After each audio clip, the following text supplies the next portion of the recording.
Ассалаумағалейкум достар, сіздермен бірге Келесі. Бүгін біздерде ең қиын логикалық сұрақтардың екінші бөлімі болады достар. Бұда сіздер видеоны ұстапқа қоюларыңызға болмайды достар.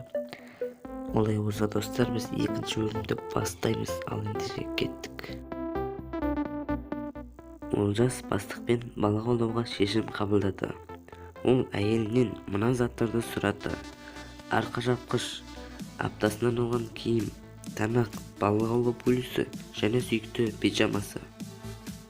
Бір аптадан кейін Олжас балық аулаудан келді және әйеліне осы уақыт аралығында болған қызықты оқиғаларды айтып берді. Сосын ол: менің сүйікті пижамаларым неге салынбаған деп сұрады. Содан кейін әйелі Олжастың балық аулау сапар емес екенін және сөмкесін көрмегенін қалай түсінді. Уақыт кетті.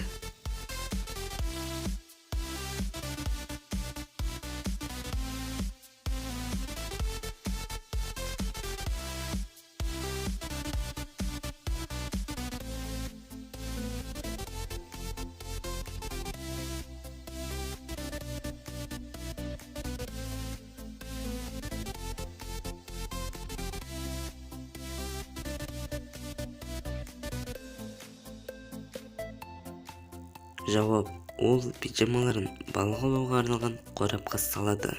Содан бері Олжас балық аулағысы келмеді. Ол тіпті оны қарамады. Мұғалім математикаға ашық сабақ өткізу үшін мектепке келді. Ол сұрақ қойса да, барлық сынып қолын көтерді. Ал мұғалім түрлі сұрақтар қойды. Жауаптары әрдайым дұрыс. Сонда мұғалім балаларға қандай сұрақ қойды? Уақыт кетті достар.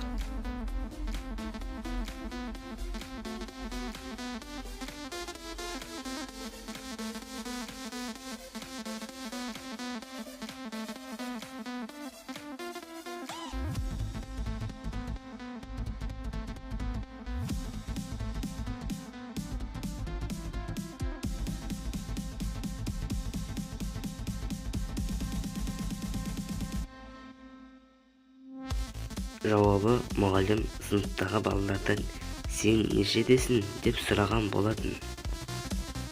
Осы суреттен қандай қателік көріп отырсыздар?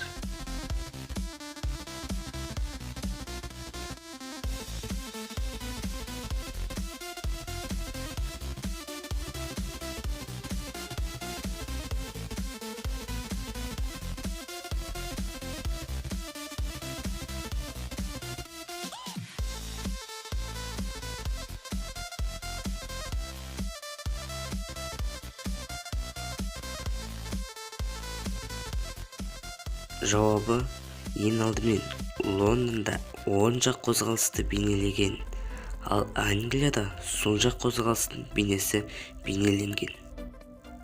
Осымен достар, біздің ең қиын логикалық сұрақтарымыздың екінші бөлімі аяқталды.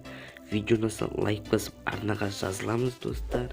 Ең қиын логикалық сұрақтардың үшінші бөлімі шықсын десеңіздер достар, 20-25 лайк жинайық достар. Сау болайық. Сіздермен болған Келесі. Қош сау.